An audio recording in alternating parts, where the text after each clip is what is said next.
பல்வேறு செய்திகளை பார்க்க இருக்கிறோம். முன்பாக தலைப்புச் செய்திகளை பார்க்கலாம். கூட்டாட்சி தத்துவத்தின் அடையாளமாக மாநிலங்களவை திகழ்வதாக பிரதமர் மோடி பெருமிதம். நாட்டின் வளர்ச்சியில் மாநிலங்களவையின் பங்கை குறைத்து மதிப்பிடக்கூடாது என முன்னாள் பிரதமர் மன்மோகன் சிங் பேச்சு.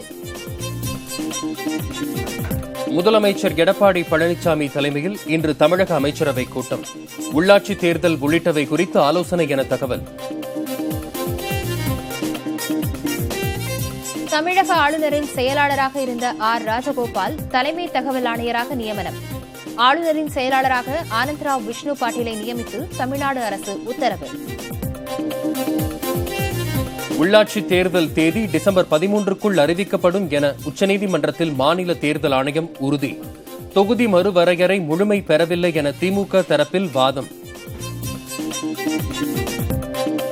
திமுக கூட்டணியில் சலசலப்பு ஏற்பட்டிருப்பதாக அமைச்சர் கடம்பூர் ராஜு கருத்து. சில கட்சிகள் அதிமுக கூட்டணியில் இணைய வாய்ப்புள்ளதாகவும் பேட்டி. சபரிமலை ஐயப்பன் கோயிலில் அலைமோதும் பக்தர் கூட்டம். கோயிலுக்கு வந்த 50 வயதுக்குட்பட்ட 2 பெண்கள் திருப்பி அனுப்பப்பட்டனர். செல்போன் கட்டணங்களை உயர்த்த வோடபோன், ஏர்டெல் நிறுவனங்கள் முடிவு. இழப்புகளை சரிகட்ட டிசம்பர் 1ஆம் தேதி முதல் அமல்படுத்தப்படும் என அறிவிப்பு.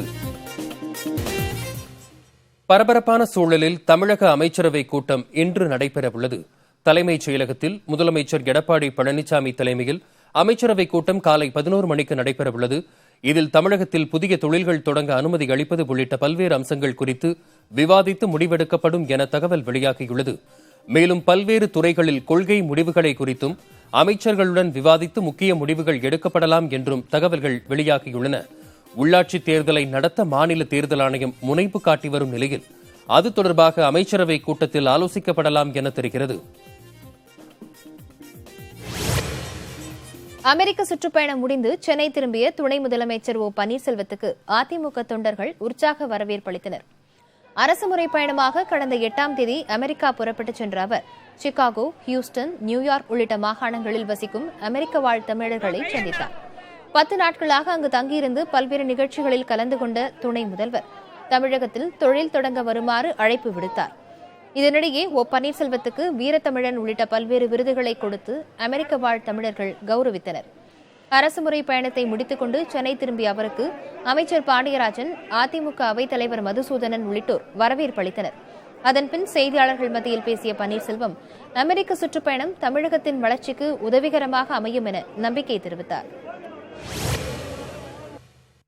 அமெரிக்க சுற்றுப்பயணம் உண்மையிலேயே அரசுக்கு உறுதுணையாகவும் வெற்றிகரமாகவும் நடந்திருக்கிறது என்பதை தெரிவித்துக் கொள்கிறேன். உலக வங்கியில் தமிழகத்தினுடைய திட்டங்களுக்கு, வீட்டு வசதி திட்டத்திற்கு, குடிநீர் திட்டத்திற்கு, போக்குவரத்து துறைக்கு உரிய நிதியை தர வேண்டும் என்று அவரிடம் சுமூகமான முறையில் பேச்சுவார்த்தை நடைபெற்றது. முதல் தவணையாக தமிழ்நாடு வீட்டு வசதி துறைக்கு 5000 கோடி ரூபாய் தருவதாக ஒப்புக்கொண்டிருக்கிறார்கள். கூடிய விரைவில் அந்த பணி நடக்கும் என்பதை தெரிவித்துக் கொள்கிறேன்.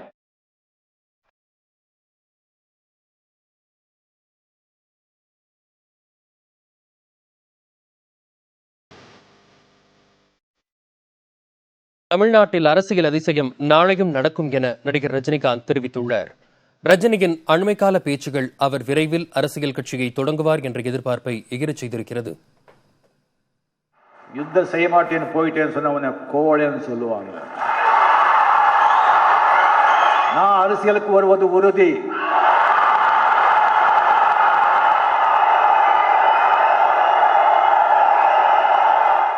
நான் அரசியலுக்கு வருவது உறுதி. இது காலத்தின் கட்டாயம். கடந்த 2017ஆம் ஆண்டு டிசம்பரில் ரஜினி தனது ரசிகர்கள் முன்னிலையில் அளித்த உறுதிமொழி இது. அரசியல் பயணம் குறித்த அறிவிப்பை வெளியிட்டு கிட்டத்தட்ட 2 ஆண்டுகள் ஆகிவிட்டன. அவர் வருவாரா வரமாட்டாரா என கேள்விகள் எழுந்த நிலையில் ரஜினியின் சமீபத்திய பேட்டிகள், பேச்சுகள் அவரது ரசிகர்களை உற்சாகமடைய செய்துள்ளது. எம்ஜிஆர் சார் வந்துட்டு கம்ப்ளீட்லி பார்ட்டி வந்து ஒரு ஜெயிச்சு ஒரு சிஎம் அது முன்னாடி வரைக்கும் நடிச்சார். சார், தமிழ்நாட்டில் இன்னமும் வெற்றிடம் இருக்குன்னு நினைக்கிறீங்களா? நீங்க தமிழ்நாட்டில் வெற்றிடம் இருக்குன்னு சொல்லியிருந்தீங்க. இப்போ எடப்பாடி அவர்கள் வந்துட்டாங்க, ஸ்டாலின் அவர்களும் அடுத்த முதலமைச்சருக்கான ஒரு போட்டி நிலவுகிறது. நீங்க வரத்துக்கான ஸ்கோப் இன்னும் இருக்குன்னு நினைக்கிறீங்களா? ஒரு ஆளுமையான சரியான தலைமைக்கு வெற்றிடம் இருக்கு. இந்த நிலையில் கமல்ஹாசனின் 60 ஆண்டு கால திரைப்பயணத்தை கௌரவிக்கும் வகையில் நடந்த பாராட்டு விழாவில் அரசியல் குறித்து ரஜினி பேசியது மீண்டும் பேசு பொருளாக மாறியுள்ளது.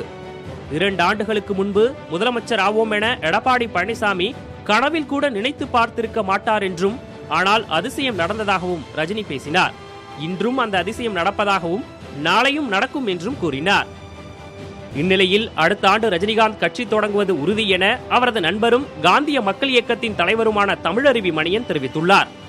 அவர் பாரதிய ஜனதா கட்சியில் சென்று சேருவார் என்பது போல சில யூகங்கள் வெளிப்படுகின்றன. அவற்றுக்கெல்லாம் எந்த ஆதாரமும் கிடையாது. அவர் வேறு எந்த கட்சியிலும் போய் சேரவும் மாட்டார், வேறு எந்த கட்சியின் கீழே நிற்கவும் மாட்டார். அவர் தனியாக ஒரு கட்சியை அடுத்த ஆண்டு தொடங்குகிறார். அந்த கட்சிக்கு அவர் தலைமை ஏற்பார். அவருடைய தலைமையில் ஒரு கூட்டணியை உருவாக்குவார். அந்த கூட்டணி வெற்றி கூட்டணியாக தமிழ்நாட்டில் உள்ள மக்களால் மாற்றப்படும். கட்டாயம் நெக்ஸ்ட் இயர் வந்து அண்ணன் ரஜினி அவர் பார்ட்டி ஆரம்பித்தார். 2வது அவர் தான் வந்து கட்டாயம் முதலமைச்சராக வருவார். கோட்டையில் அவர் தான் 2022 கொடியேற்றுவார். ரஜினிகாந்த் கட்சி தொடங்கினால் அது காலம் கடந்த செயலாக இருக்கும் என அதிமுக செய்தி தொடர்பாளர் வைகை செல்வன் தெரிவித்துள்ளார். தேரோட்டம் முடிந்த பிறகு திருவிழாவை காண வந்த பக்தனைப் போல, சந்தை முடிந்த பிறகு சரக்கு வாங்க வந்த வியாபாரியைப் போல, பந்தி முடிந்த பிறகு பசித்து வந்த விருந்தாளியைப் போல, இப்படிப்பட்ட நிகழ்வுதான் காலம் கடந்து எத்தனையோ ஒரு அருமையான வாய்ப்பு சூழல் காலம் வழங்கிய நிலையிலும் கூட ரஜினிகாந்த் அவர்கள் அப்போதெல்லாம் கட்சி தொடங்காமல் காலம் கடந்து தொடங்க இருப்பதாக சொல்லப்படுகிறது. யார் வேணாலும் கட்சி தொடங்கலாம், மக்களுடைய ஆதரவைத்தான் பெறுவது என்பது சிரமம். ரஜினி கட்சி தொடங்கும் பட்சத்தில் அது தமிழகத்தில் பெரும் அரசியல் தாக்கத்தை ஏற்படுத்தும் என மூத்த பத்திரிகையாளர் துக்ளக் ரமேஷ் கூறியுள்ளார். ஆகவே அதிமுகவும் 2 பேரை விமர்சிக்கிறது, திமுகவும் விமர்சிக்கிறது. ஆகவே திரு ரஜினி அவர்கள் போட்டியாளராக, களத்தில் பிரதான போட்டியாளராக இருப்பார் என்பதை இவர்களே அங்கீகரிக்கக்கூடிய சூழ்நிலையும் இன்றைக்கு உருவாகி இருக்கிறது. நிச்சயமாக தமிழக அரசியலில் திரு ரஜினிகாந்த் அவர்கள் கட்சி தொடங்குகிற போது மிகப்பெரிய தாக்கத்தை ஏற்படுத்துவார் என்றுதான் நான் மதிப்பிடுகிறேன். ஆளுமை வெற்றிடம் குறித்து பேசியிருந்த சில தினங்களில் அதிசயம் பற்றி பேசியுள்ள ரஜினி தனது அரசியல் வருகை குறித்து ரசிகர்களுக்கு புதிய நம்பிக்கை அளித்திருக்கிறார்.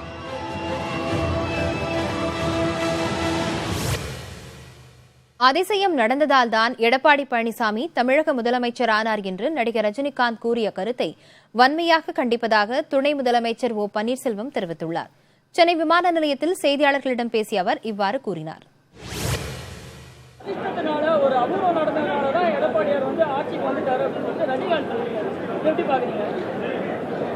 இந்த கருத்தை நான் வன்மையாக கண்டிக்கிறேன். நடிகர் ரஜினிகாந்தின் பேச்சு குறித்து தமிழக அமைச்சர்கள் தெரிவித்துள்ள கருத்துக்களை பார்க்கலாம். முதல்ல அவர் குதிக்கிட்டோம் அரசியல் சமுத்திரத்தில். அதன் பிறகு இவங்க 2 பேரும் ஒன்றாகட்டும். ஒன்றான பிறகு அவங்க எந்த மாதிரியான கருத்துக்கள் இல்லையா, தமிழ்நாட்டில் கொள்கைகள் எந்த மாதிரியான விஷயங்கள் மக்கள் முன்னிலையில் வைக்கிறாங்களோ அப்போ எங்களுடைய கருத்துக்கள் வந்து பிரதிபலிக்கும். இது வந்து ரைட் டைமில். இப்போது அனுமானம் எல்லாம் வந்து அவர் இவரை ஒன்றாங்களா, யார் வேணாலும் ஒன்றாவுங்க, யார் வேணால் ஒன்றாவாங்க. அவருடைய பாணியிலே சொல்கிற சிங்கம் தனியாக நின்று தான் எல்லாத்தையும் எதிர்க்கும். அதே போல் அதிமுகன்ற ஒரு சிங்கத்தை வந்து பெரிய அளவுக்கு வந்து ஒரு இமாலய சக்தி உள்ள சிங்கத்தை யாரும் கிட்ட கூட நெருங்க முடியாது. மக்களுடைய ஜீவாதார உரிமைகளுக்காக கடந்த காலங்களில் குரல் எழுப்பியவர்கள் யார், போராடியவர்கள் யார், மக்கள் நலன் காக்க கருத்துக்களை சொல்லியவர்கள் யார் என்று பார்ப்பார்களே தவிர சிகரெட்டை தூக்கி பிடித்து போட்டு ஆட்டம் காண்பிக்கிறவர்களெல்லாம் அந்த கணக்கில் எடுத்துக்கொள்ள மாட்டார்கள். அவருக்கு அரசியல் வர யோகம் கிடையாது. முதலமைச்சர் யோகம் சுத்தமாக அவர் கிடையாது. அவராகட்டும், கமலஹாசன் ஆகட்டும், ரஜினி ஆகட்டும், அதே மாதிரி சீமான் ஆகட்டும், யாருக்கும் அந்த யோகமே கிடையாது. புரட்சி தலைவர் எம்ஜிஆர் அம்மாவுக்கு அப்புறம் எந்த நடிகருக்கும் அந்த வாய்ப்பெல்லாம் கிடையாது. மக்கள் அது வந்து அது ஏற்றுக்கிற மாதிரி இன்றைக்கி இல்லை அவங்க நிலைமை. திரையுலகின் அதிசய நாயகன் தலை வரக்கூடாது. அதெல்லாம் அந்த பாருங்க, நாளைக்கு என்ன நடக்குன்னு யாருக்கு தெரியும். அன்னைக்கு பாட்ஷா படம் ரிலீஸ் ஆன நேரத்தில் அப்பயே கட்சி ஆரம்பிச்சாருன்னா ரஜினி தான் முதலமைச்சர். ஒரு மறுப்பேது கிடையாது. காலம் தாழ்த்திய காரணத்தினால் இனிமே எப்படி இருக்கும் என்று சொல்ல முடியாது. ஏனென்று சொன்னால் அவருடைய வயதுக்கு அவரால் 70 வயசு ஆக போகுது, 68 வயசாக இருக்கும். இனிமே அவர் அலைய முடியுமா? எல்லா இடங்களுக்கு போய் பிரச்சாரம் செய்ய முடியுமா? ஏன்னா சென்னை ஒன்று மட்டும் கிடையாதுங்க, தமிழ்நாடு. தமிழ்நாட்டின் தலைமை தகவல் ஆணையராக ஆர் ராஜகோபாலை நியமித்து தமிழக அரசு உத்தரவிட்டுள்ளது. தலைமை தகவல் ஆணையர் பதவியை தேர்வு செய்வதற்கான ஆலோசனைக் கூட்டம் முதல்வர் தலைமையில் சென்னையில் நடைபெற்றது. இதில் ஆளுநர் பன்வாரிலால் புரோஹித்தின் செயலாளராக இருக்கும் ஆர் ராஜகோபால் தலைமை தகவல் ஆணையராக தேர்வு செய்யப்பட்டார். இதைத் தொடர்ந்து பணியாளர் சீர்திருத்தத்துறை அமைச்சர் ஜெயக்குமார் இம்முடிவு குறித்து ஆளுநரை நேரில் சந்தித்து ஒப்புதல் பெற்றார். இதையடுத்து தமிழக தலைமை தகவல் ஆணையராக ராஜகோபாலை நியமித்து அரசு ஆணை பிறப்பித்தது. ராஜகோபால் இந்த பதவியில் 3 ஆண்டுகள் இருப்பார். ஆளுநரின் செயலாளர் பதவிக்கு வீட்டு வசதி வாரியத்தின் மேலாண் இயக்குநராக இருக்கும் மகாராஷ்டிராவைச் சேர்ந்த ஆனந்த்ராவ் விஷ்ணு பாட்டீலை நியமித்து தமிழக அரசு ஆணையிட்டுள்ளது. தமிழ்நாட்டில் டிசம்பர் 13ஆம் தேதிக்குள் உள்ளாட்சித் தேர்தல் நடத்துவது தொடர்பான அறிவிப்பாணையை வெளியிட மாநில தேர்தல் ஆணையத்திற்கு உச்சநீதிமன்றம் உத்தரவு பிறப்பித்துள்ளது. தமிழ்நாட்டில் உள்ளாட்சித் தேர்தலை நடத்த கோரி கடந்த 3 ஆண்டுகளாக உச்சநீதிமன்றத்தில் சட்டப் போராட்டம் நடந்து வருகிறது. இந்நிலையில் அக்டோபர் மாத இறுதிக்குள் உள்ளாட்சித் தேர்தலை தமிழகத்தில் நடத்த வேண்டும் என கடந்த ஜூலை மாதம் உச்சநீதிமன்றம் உத்தரவிட்டிருந்தது. ஆனால் மகாராஷ்டிரா மற்றும் ஹரியானா சட்டமன்ற தேர்தல்கள் நடைபெற்றதால் தொழில்நுட்ப அம்சங்களை காரணம் காட்டி மாநில தேர்தல் ஆணையம் சார்பில் 4 வார கால அவகாசம் கோரப்பட்டது. இதையடுத்து ஜெய் சுக்கிரன் என்பவர் உச்சநீதிமன்றத்தில் தமிழ்நாடு மாநில தேர்தல் ஆணையத்திற்கு எதிராக நீதிமன்ற அவமதிப்பு வழக்கு தொடுத்தார். இந்த வழக்கு உச்சநீதிமன்ற நீதிபதி தீபக் குப்தா தலைமையிலான அமர்வின் முன்பு விசாரணைக்கு வந்தது. அப்போது மாநில தலைமை தேர்தல் ஆணையர் பழனிசாமி நீதிமன்றத்திற்கு வந்திருந்தார். அச்சமயம் டிசம்பர் முதல் வாரம், குறிப்பாக 2ஆம் தேதி உள்ளாட்சி தேர்தல் தொடர்பான அறிவிப்பாணையை வெளியிட அத்தனை முயற்சியையும் முழுமையாக மேற்கொண்டிருக்கிறோம் என மாநில தேர்தல் ஆணைய தரப்பில் தெரிவிக்கப்பட்டது. அப்போது குறுக்கிட்ட திமுக தரப்பு வழக்கறிஞர் அபிஷேக் மனு சிங்வி, தமிழ்நாட்டில் 9 மாவட்டங்களில் தொகுதி மறுவரையறை பணிகள் முழுமை பெறாத நிலையில் உள்ளாட்சித் தேர்தலை எப்படி நடத்த முடியும் என கேள்வி எழுப்பினார். இருதரப்பு வாதங்களையும் கேட்ட நீதிபதி தொடர்ந்து வரும் டிசம்பர் 13ஆம் தேதிக்குள் தமிழ்நாட்டில் உள்ளாட்சித் தேர்தலை நடத்துவது தொடர்பான அறிவிப்பாணையை வெளியிட வேண்டும் என்றும் இதுகுறித்த முழுமையான அறிக்கையை நீதிமன்றத்தில் தாக்கல் செய்ய வேண்டும் என்றும் உத்தரவிட்டு வழக்கை ஒத்திவைத்தனர். உள்ளாட்சித் தேர்தலில் திமுக கூட்டணியில் உள்ள கட்சிகள் சில அதிமுகவுடன் கூட்டணி அமைக்க வாய்ப்பிருப்பதாக தமிழக அமைச்சர் கடம்பூர் ராஜு தெரிவித்துள்ளார். தூத்துக்குடியில் செய்தியாளர்களை சந்தித்த அவர் திமுக கூட்டணியில் சலசலப்பு ஏற்பட்டிருப்பதாகவும் கூறினார். நிச்சயமாக இணைவதற்கு வாய்ப்பு இருக்கும். நிச்சயமாக ஏன்னு சொன்னால் இன்றைக்கு தமிழகத்திலே நம்பர் 1 கட்சி என்று அண்ணா திராவிட முன்னேற்ற கழகம் என்ற முத்திரை நாங்குநேரி, விக்கிரவாண்டி ஆகிய தொகுதிகளிலும் பெற்று வரலாற்று சிறப்புமிக்க வெற்றி. அங்கே 45,000 வாக்குகள் வித்தியாசத்தில் வெற்றி, இங்கே கிட்டத்தட்ட 35,000 வாக்குகள் வித்தியாசத்தில் வெற்றி. அது மட்டுமல்ல, பதிவான வாக்குகளில் 60% வாக்குகளை நாங்கள் பெற்றிருக்கின்றோம். இதற்கு பிறகு இன்றைக்கு தமிழகத்தில் உள்ள கட்சிகள்லாம் ஆடி போயிருக்கின்றன. குறிப்பாக திராவிட முன்னேற்ற கழக கூட்டணியில் ஒரு பெரிய சலசலப்பு ஏற்பட்டிருக்கின்றது. அங்கே உள்ள கட்சிகள்லாம் இங்கே வருவதற்கு வாய்ப்பு இருக்கின்றது. உள்ளாட்சித் தேர்தலில் 3 மேயர் இடங்களை கேட்டு அதிமுகவுடன் தேமுதிக பேச்சுவார்த்தை நடத்தி வருவதாக தகவல்கள் வெளியாகியுள்ளன. சென்னையில் உள்ள தேமுதிக தலைமை அலுவலகத்தில் உள்ளாட்சித் தேர்தல் பொறுப்பாளர்களுடனான ஆலோசனைக் கூட்டம் நடைபெற்றது. இதில் பங்கேற்று பேசிய பிரேமலதா விஜயகாந்த், உள்ளாட்சித் தேர்தலில் கட்சியின் உண்மையான விசுவாசிகளை வேட்பாளர்களாக நிறுத்த வேண்டும் என்றும் வெற்றி வாய்ப்புள்ளவர்களை அறிந்து இடம் கொடுக்க வேண்டும் எனவும் பேசியதாக கூறப்படுகிறது. மேலும் அதிமுகவிடம் 3 மேயர் இடங்களை கேட்டுள்ளதாகவும் பொறுப்பாளர்கள் மத்தியில் பிரேமலதா விஜயகாந்த் தெரிவித்ததாக கூறப்படுகிறது. சபரிமலை நடை திறந்து 2 நாட்களில் 80,000 பேர் சாமி தரிசனம் செய்துள்ளனர். கோயிலுக்கு வந்த நடுத்தர வயது பெண்கள் 2 திருப்பி அனுப்பப்பட்டனர். மேலும் 45 வயதுக்குட்பட்ட 319 பெண்கள் சபரிமலை கோயிலுக்கு செல்வதற்காக ஆன்லைனில் பதிவு செய்திருப்பதாக தகவல் வெளியாகியுள்ளது. அனைத்து வயது பெண்களும் சபரிமலைக்கு செல்லலாம் என கடந்த ஆண்டு உச்சநீதிமன்றம் தீர்ப்பளித்தது. இந்த நிலையில் சபரிமலை ஐயப்பன் கோவில் கடந்த 16ஆம் தேதி மண்டல பூஜைக்காக திறக்கப்பட்டது. தமிழகம், கர்நாடகா, ஆந்திராவைச் சேர்ந்த பக்தர்கள் சபரிமலையில் அதிக அளவில் குவிந்த வண்ணம் இருக்கின்றனர். இதனால் பல மணி நேரம் காத்திருந்த பிறகே பக்தர்களால் சாமி தரிசனம் செய்ய முடிந்தது. பம்பையிலிருந்தே பக்தர்களை கட்டுப்படுத்தி வரிசையில் அனுப்பும் நிலை ஏற்பட்டுள்ளது. இதனால் காவல்துறையினர் பெரும் சிரமத்துக்குள்ளாயினர். நடை திறந்து 2 நாட்களில் 80,000 பேர் சாமி தரிசனம் செய்திருப்பதாக காவல்துறையினர் தெரிவித்துள்ளனர். இதனிடையே சபரிமலைக்கு வரும் பெண்களின் வயதை உறுதி செய்த பிறகு அவர்களை அனுமதிக்கும் பணியில் கேரள காவல்துறையினர் ஈடுபட்டுள்ளனர். கோயிலிலிருந்து 5 கிலோமீட்டர் தொலைவில் ஏற்படுத்தப்பட்டுள்ள சிறப்பு முகாமில் இந்த பணிகள் நடத்தப்பட்டுள்ளது. சபரிமலைக்கு செல்லும் இளம் பெண்களுக்கு பாதுகாப்பு அளிக்க இயலாது என கேரள அரசு கூறிய நிலையில் இந்த நடவடிக்கை மேற்கொள்ளப்பட்டுள்ளது. தொடர்ந்து சில செய்திகளை சுருக்கமாக பார்க்கலாம்.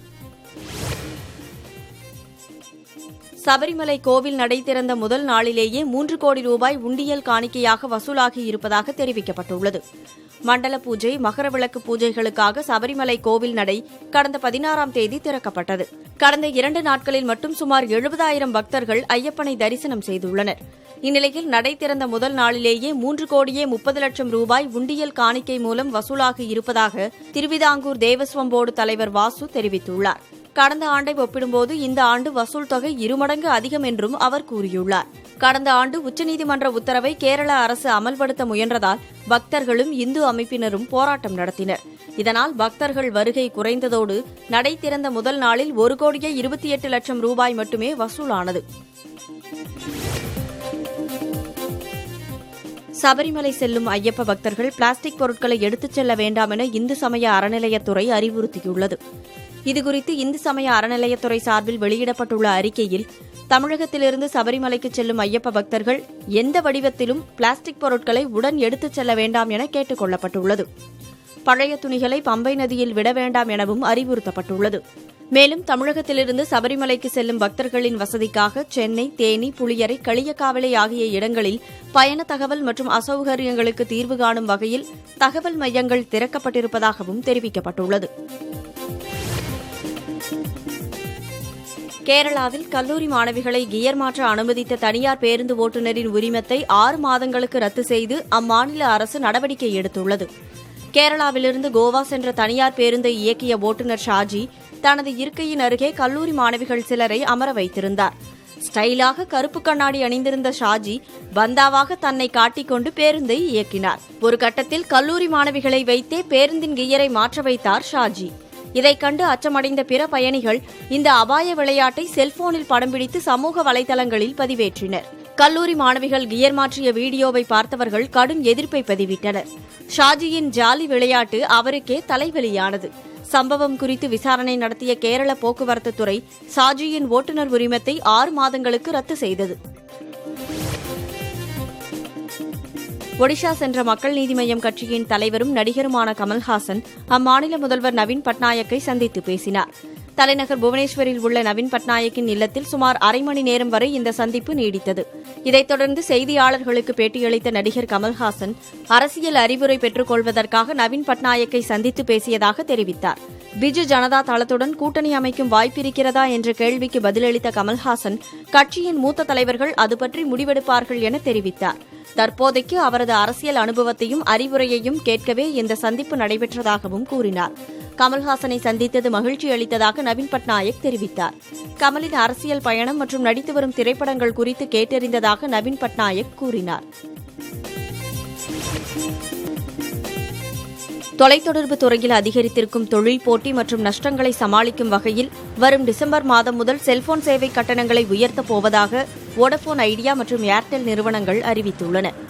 வாடிக்கையாளர்களுக்கு தொடர்ந்து உயர்தரமான சேவையை வழங்குவதற்காக இந்த கட்டண உயர்வை அறிவித்திருப்பதாக இரு நிறுவனங்களும் தெரிவித்துள்ளன.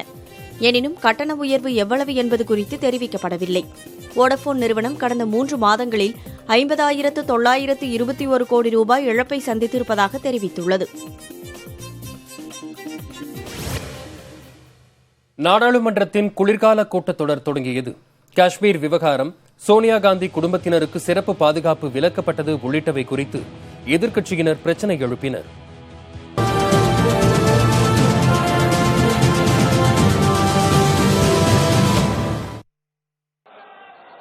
மக்களவை கூடியதும் பூஜ்ய நேரத்தில் பேச எழுந்த காங்கிரஸ் எம்பி அதிர் ரஞ்சன் சௌத்ரி காஷ்மீருக்கு செல்ல முயன்ற காங்கிரஸ் எம்பிக்களும் முன்னாள் தலைவர் ராகுல் காந்தியையும் திருப்பி அனுப்பிய அரசு ஐரோப்பிய ஒன்றிய எம்பிக்களை மட்டும் அனுமதித்தது ஏன் என கேள்வி எழுப்பினார். இதன் மூலம் இந்திய எம்பிக்களை மத்திய அரசு அவமதித்து விட்டது என்றும் குற்றஞ்சாட்டினார்.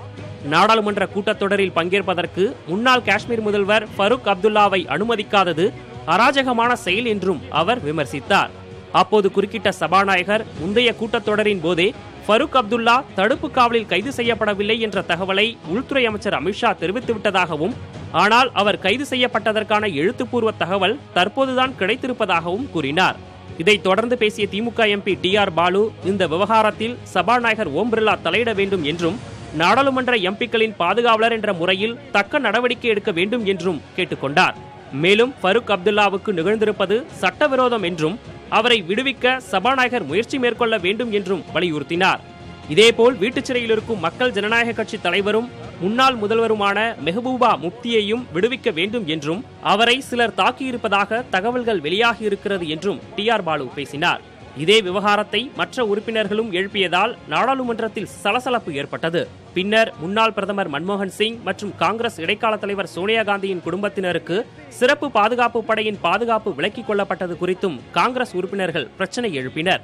இதைத் தொடர்ந்து கேள்வி நேரம் தொடங்கியதும் 30க்கும் மேற்பட்ட காங்கிரஸ் எம்பிக்கள் அவையின் மைய பகுதிக்கு சென்று பொய் வழக்குகள் மூலம் எதிர்க்கட்சியினரை பழிவாங்கும் நடவடிக்கையை மத்திய அரசு நிறுத்திக் கொள்ள வேண்டும் என முழக்கங்கள் எழுப்பினர். இதனால் சிறிது நேரம் கூச்சல் குழப்பம் நிலவியது.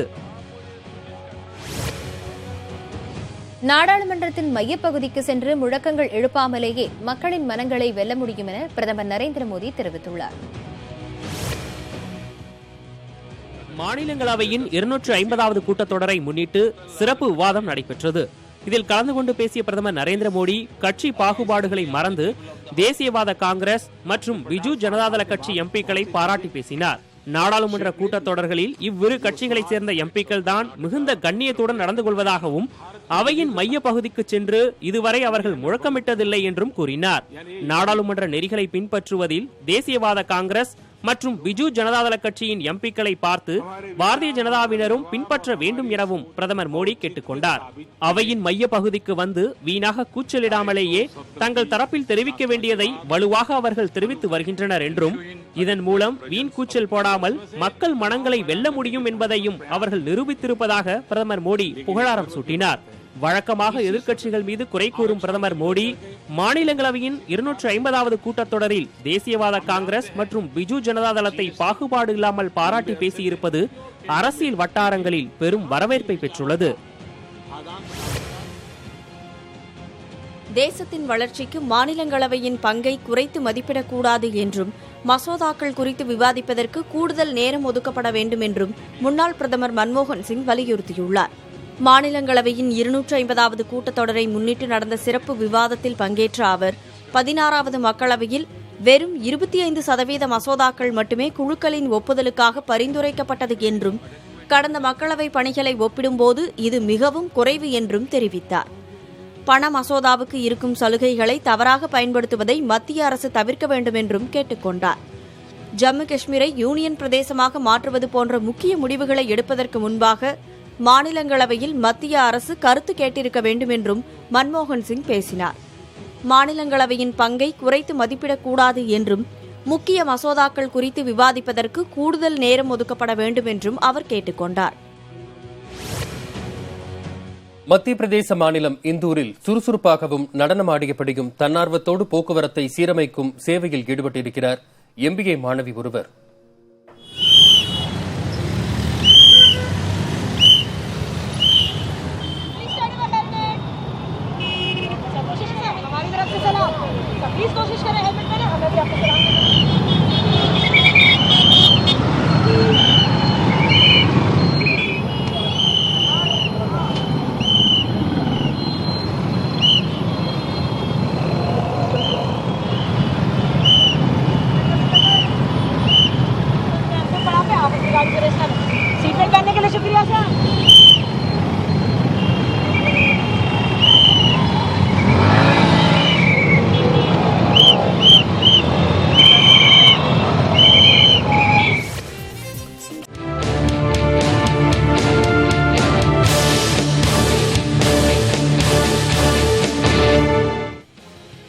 தரமற்ற சாலைகள், கழிவுநீர் ஓடையை போல் மாறிப்போன நொய்யல் ஆறு என அடையாளங்களை இழந்து நிற்கிறது திருப்பூர் மாவட்டம். எந்த அடிப்படை பிரச்சினைக்கும் தீர்வு காண முடியவில்லை என்ற ஆதங்கத்தோடு உள்ளாட்சித் தேர்தலை எதிர்பார்த்து காத்திருக்கின்றனர் திருப்பூர் மக்கள்.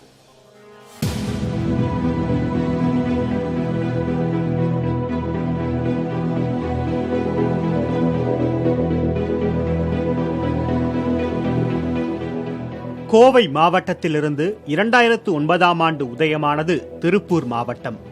இது 2011ஆம் ஆண்டு மாநகராட்சியாக தரம் உயர்த்தப்பட்டது. 2000க்கும் அதிகமான தொழிற்சாலைகளும் நிறுவனங்களும் நிறைந்துள்ள இந்த பகுதியில் அதற்கேற்ற வகையில் தரமான சாலைகள் இல்லை என்பது திருப்பூர் மக்களின் பிரதான குற்றச்சாட்டாக உள்ளது. அணைப்பாளையம் தரைப்பாலம் அருகே 10 ஆண்டுகளுக்கு முன் மேம்பாலம் கட்டும் பணி தொடங்கப்பட்டது. இன்று வரை நிறைவடையாத அந்த பணியால் மக்கள் மிகுந்த சிரமத்திற்கு ஆளாகியுள்ளனர். இந்த தண்ணி வர டயத்தில் பார்த்தீங்கன்னா இந்த ரோடு வந்து ஃபுல்லாக பிளாக் ஆகிரும். பிளாக் ஆகி இதுக்கு பார்த்தீங்கன்னா ஒரு 12 கிலோமீட்டர் சுற்றி தான் போகணும். நாங்கள் இந்த பாலம் பார்த்தீங்கன்னா கட்ட ஆரம்பித்து ஒரு 10 வருஷம் ஆக போகுதுங்க. இன்ன வரை கட்டி முடிய கிடையாது. திருப்பூரின் தலையாய பிரச்சனையாக உருவெடுத்துள்ளது கழிவுநீர் மேலாண்மை. சாயப்பட்டறைகள், தொழிற்சாலைகள் சுத்திகரிக்காமல் வெளியேற்றும் கழிவுநீர் நேரடியாக நொய்யல் ஆற்றில் கலக்கிறது.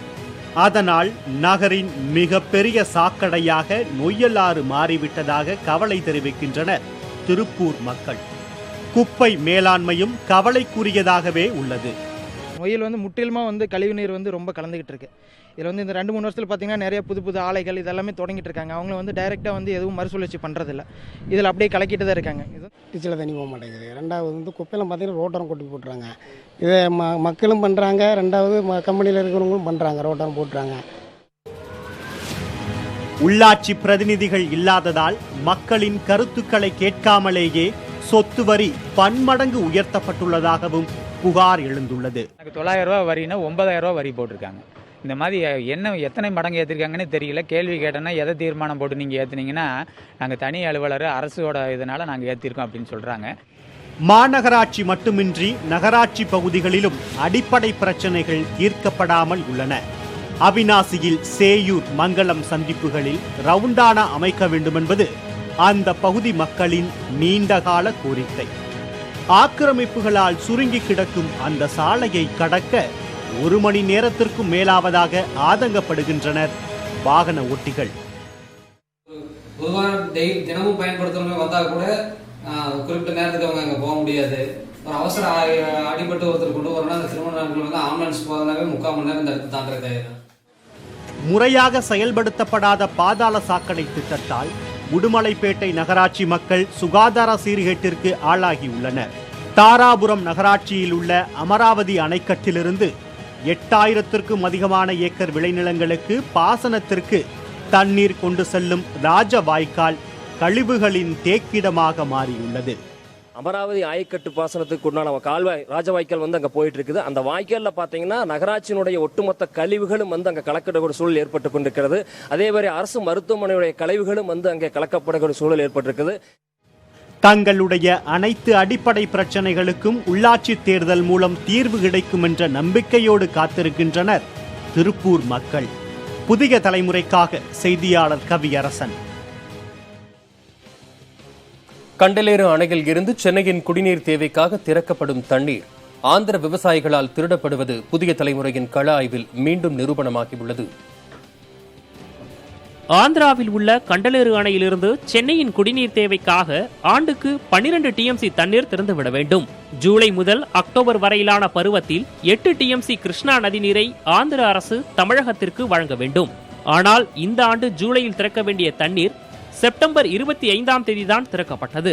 படிப்படியாக நீர் திறப்பு அதிகரிக்கப்பட்டு தற்போது வினாடிக்கு 3000 கன அடி நீர் திறக்கப்படுகிறது.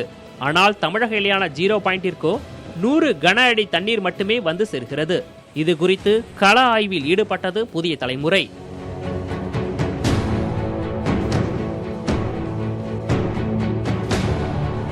அதில் பின்கண்டிகை, காளஹஸ்தி, வெங்கடகிரி உள்ளிட்ட பகுதிகளில் கிருஷ்ணா நதிநீர் கால்வாயில் மற்றொரு கால்வாய் அமைத்து அனுமதியின்றி ஆந்திர விவசாயிகள் பாசனத்திற்கு தண்ணீர் எடுப்பது தெரிய வந்துள்ளது. கண்டலேறு அணையிலிருந்து தமிழக எல்லையான 0 பாயிண்ட் வரை 153 கிலோமீட்டர் தொலைவிலும் ஆங்காங்கே பாசனத்திற்கு தண்ணீர் எடுக்கப்படுகிறது. தமிழக பொதுப்பணித்துறையினர் ஆந்திர அதிகாரிகளிடம் பேசி திறந்துவிடப்படும் தண்ணீர் முழுவதுமாக கிடைக்க நடவடிக்கை எடுக்க வேண்டும் என்ற கோரிக்கை எழுந்துள்ளது.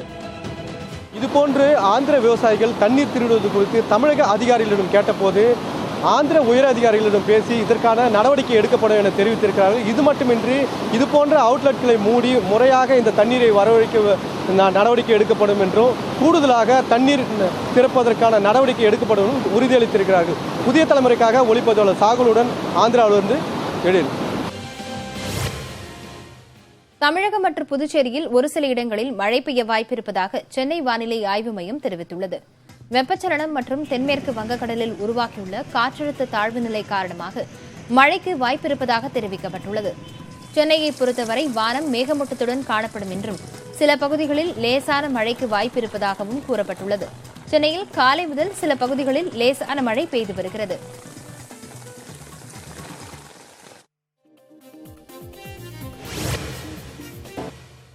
மகாராஷ்டிராவில் சிவசேனாவுடன் கைகோப்பது தொடர்பாக காங்கிரஸ், தேசியவாத காங்கிரஸ் இதுவரை முடிவெடுக்காத நிலையில் அங்கு ஆட்சி அமைப்பதில் தொடர்ந்து சிக்கல் நீடித்து வருகிறது. இந்த சூழலில் சிவசேனாவும் பாரதிய ஜனதாவும் இணைந்து சுழற்சி முறையில் அரசு அமைப்பது குறித்து விவாதிக்கப்படும் என மத்திய அமைச்சர் ராம்தாஸ் அத்வாலே தெரிவித்துள்ளார். மகாராஷ்டிராவில் தேர்தல் முடிவுகள் வெளியாகி 26 நாட்கள் கடந்த நிலையில் இதுவரை எந்த ஒரு கட்சியாலும் அங்கு ஆட்சி அமைக்க இயலவில்லை. முதலமைச்சர் பதவியை பங்கிட்டுக் கொள்வதில் முரண்பாடுகள் ஏற்பட்டதால் பாரதிய ஜனதா கூட்டணியிலிருந்து விலகிய சிவசேனா அடுத்ததாக காங்கிரஸ், தேசியவாத காங்கிரசுடன் கைகோர்த்து ஆட்சி அமைக்க முயற்சித்து வருகிறது. இந்த பரபரப்பான சூழலில் டெல்லி சென்ற தேசியவாத காங்கிரஸ் தலைவர் சரத்பவார் காங்கிரஸ் தலைவர் சோனியா காந்தியை சந்தித்து விவாதித்தார். பின்னர் செய்தியாளர்களை சந்தித்த அவர் மகாராஷ்டிராவின் தற்போதைய அரசியல் நிலவரம் குறித்து மட்டுமே சோனியாவுடன் விவாதித்ததாகவும் ஆட்சி அமைப்பது குறித்து ஆலோசனை நடத்தவில்லை என்றும் தெரிவித்தார். சிவசேனாவுக்கு 170 எம்எல்ஏக்கள் ஆதரவு இருப்பதாக கூறியிருப்பது பற்றி செய்தியாளர்கள் எழுப்பிய கேள்விக்கு பதிலளித்த சரத்பவார் அந்த எண்ணிக்கை எப்படி வரும் என்பதை சிவசேனாவிடம்தான் கேட்க வேண்டும் என கூறினார். இந்த சூழலில் பாஜக கூட்டணியில் உள்ள இந்திய குடியரசுக் கட்சியை சேர்ந்தவரும் மத்திய அமைச்சருமான ராம்தாஸ் அத்வாலே முதலமைச்சர் பதவியை பாரதிய ஜனதா 3 ஆண்டுகளும் சிவசேனா 2 ஆண்டுகளும் வைத்திருக்கும் யோசனை பற்றி சிவசேனாவின் சஞ்சய் ராவத்திடம் பேசியிருப்பதாக தெரிவித்தார். இதற்கு பாரதிய ஜனதா ஒப்புக்கொள்ளும் பட்சத்தில் அங்கு ஆட்சி அமையும் என்றும் அவர் நம்பிக்கை தெரிவித்துள்ளார். இதற்கிடையில் சரத்பவாரை சிவசேனாவின் மூத்த தலைவர் சஞ்சய் ராவத் சந்தித்து பேசினார். இதன்பின் செய்தியாளர்களிடம் பேசிய ராவத் ஆட்சி அமைக்கும் பொறுப்பு தங்களுடையது அல்ல என்றும், ஆனால் அந்த பொறுப்பு உள்ளவர்கள் பின்வாங்கிவிட்டதாகவும் தெரிவித்தார். எது எப்படி இருந்தாலும் மகாராஷ்டிராவில் விரைவில் புதிய அரசு அமையும் என அவர் தெரிவித்தார். டெல்லியில் காற்றின் தரம் மேம்படும் என்றால் ஜிலேபி சாப்பிடுவதை விட்டுவிடுகிறேன் என முன்னாள் கிரிக்கெட் வீரரும் பாஜக எம்பியுமான கௌதம் கம்பீர் ஆவேசத்துடன் தெரிவித்துள்ளார். காற்று மாசை கட்டுப்படுத்துவது தொடர்பாக விவாதிக்க ஊரக வளர்ச்சித்துறை சார்பில் நாடாளுமன்ற உறுப்பினர்கள் கலந்து கொண்ட கூட்டம் கடந்த 15ஆம் தேதி டெல்லியில் நடைபெற்றது. இதில் கிழக்கு டெல்லி தொகுதி எம்பியான கௌதம் கம்பீர் பங்கேற்கவில்லை. இதை மக்கள் கவனத்திற்கு எடுத்து செல்லும் வகையில் பாரதிய ஜனதா எம்பி கௌதம் கம்பீரை காணவில்லை என்று சுவரொட்டிகள் ஒட்டப்பட்டன. கடைசியாக இந்தூரில் பார்த்ததாகவும் அப்போது கம்பீர் ஜிலேபி சாப்பிட்டுக் கொண்டிருந்தார் என்றும் கிண்டல் அடிக்கும் வகையிலான வாசகங்களும் அந்த சுவரொட்டியில் இடம்பெற்றிருந்தன. முன்னாள் கிரிக்கெட் வீரர் VVS லட்சுமணனின் ட்விட்டர் பக்கத்தில் கௌதம் கம்பீரும் நிகழ்ச்சி தொகுப்பாளர் ஜட்டின் சப்ருவும் ஜிலேபி சாப்பிடும் புகைப்படத்தை சுட்டிக்காட்டி அதை விமர்சனம் செய்து சமூக வலைதளங்களில் அதிகம் பகிரப்பட்டது. இந்த நிலையில் கூட்டத்தில் ஏன் பங்கேற்கவில்லை என கௌதம் கம்பீர் விளக்கம் அளித்துள்ளார்.